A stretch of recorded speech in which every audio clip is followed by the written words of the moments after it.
After we have learned about what an IP address is, we now need to learn about some more important concepts for networking, which are what is a subnet mask, how do we know what is the network ID, what is the broadcast address, how do we find it, what is the IP range in a specific network, and what are the possible number of hosts in that network. So let's see, how can we know these? The IP addresses that we talked about so far, in fact, consists of a network part and a host part. To be able to know what is the network part and what is the host part, we use something called a subnet mask, which is another 32 bits. The subnet mask 32 bits will consist of all ones until the network address is identified for the network part, and followed by all zeros to the rightmost bit of the mask to identify the host part. An example of a subnet mask is this one over here. You can see 8 ones followed by 8 zeros dot 8 zeros dot 8 zeros, which we can represent in decimal as 255.0.0.0. Let's now move to an example. If we have this IP address of a machine right here, which is 10.34.23.134, and the subnet mask for that machine is 255.0.0.0. The first thing I would like to do is to represent each one of those in binary. As you can see here, this is the IP address, and this here is the subnet mask. How can we know the network ID for this machine? The network ID is the network that this machine belongs to. It is the address space at which machines in this space can communicate together without having to go through the internet or an external router. To find out the network ID, we perform an AND operation on these two values, the IP address and the subnet mask. The AND operation is simple. 1 and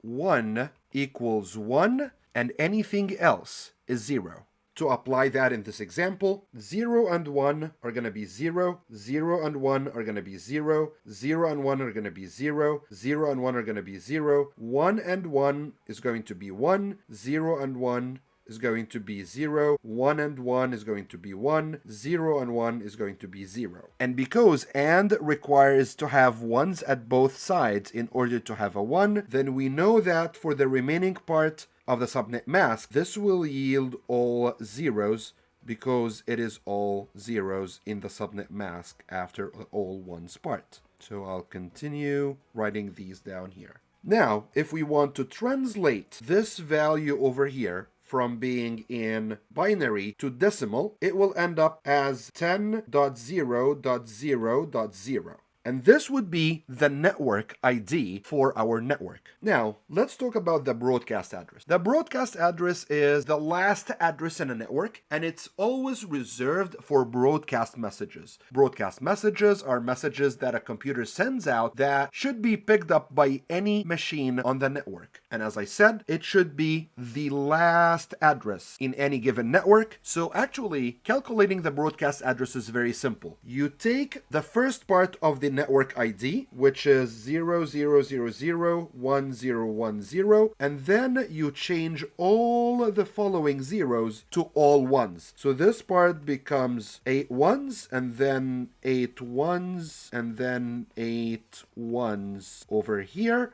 which means that this is going to be 255, this is going to be 255, and this is going to be 255, which in decimal means 10.255.255.255. So now, we know that the network ID is 10.0.0.0, and the broadcasting address is 10.255.255.255. This means that any IP address between these two values can be assigned to a machine that is connected on that network, and an example of this is 10.34.23.134, which belongs to the 10.0.0.0 network. Now, let's take a look at another example. If we have 10.34.23.134, which is the same IP address as the one that we looked at before, but we have a different subnet mask. What does that mean? That means that this machine now has a different network ID and a different broadcasting address. To calculate the network ID, which is here, we do the AND operation on the IP address and the subnet mask, which then yields to this part over here, which is ended with a 1, to be the same as what it is,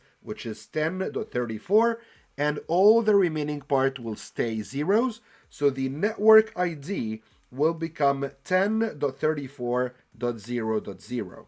And the broadcast address takes the network ID and changes all the zeros at the end to all ones to become 10.34.255.255. Let's now move on to see how many machines would be in a network. So we're still using that last IP address that we talked about that has that same subnet mask 255.255.0.0, which means that it belongs to this network 10.34.0.0 and has the broadcast address of 10.34.255.255. How can we know the number of machines that can be inside that network? We're going to take a look at the end part of the subnet mask, which consists of 2 zeros, which means 16 zeros in binary. 16 zeros in binary gives us the possibility of 2 to the 16 possible addresses inside this network, which means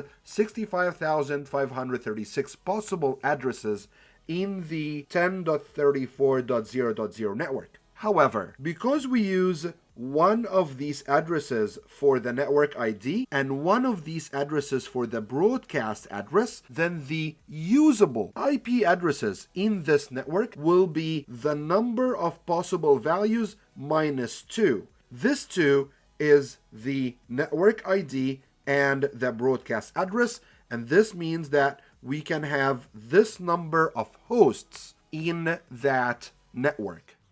Now, let's take a look at a different way to represent the subnet mask, which we will call the CIDR way, that stands for Classless Interdomain Routing. The CIDR number comes from the number of ones in the subnet mask when converted to binary. This means that this subnet mask here, 255.255.255.0, includes 24 ones followed by 8 zeros. So to write this subnet mask in a CIDR way, we will only use the /24 to represent that we have 24 ones followed by zeros. Another example would be if we have this subnet mask here, then we will have 8 ones, then 8 ones, then 8 ones, then 2 ones followed by 6 zeros, which means that we have 26 ones, which we can refer to as /26 in the CIDR notation. Now, let's run through an example using the CIDR notation. First of all, if we have a machine that has the IP address 192.168.1.1/24, what would be the subnet mask for this machine if we want to represent it in the 4-octet dotted decimal way?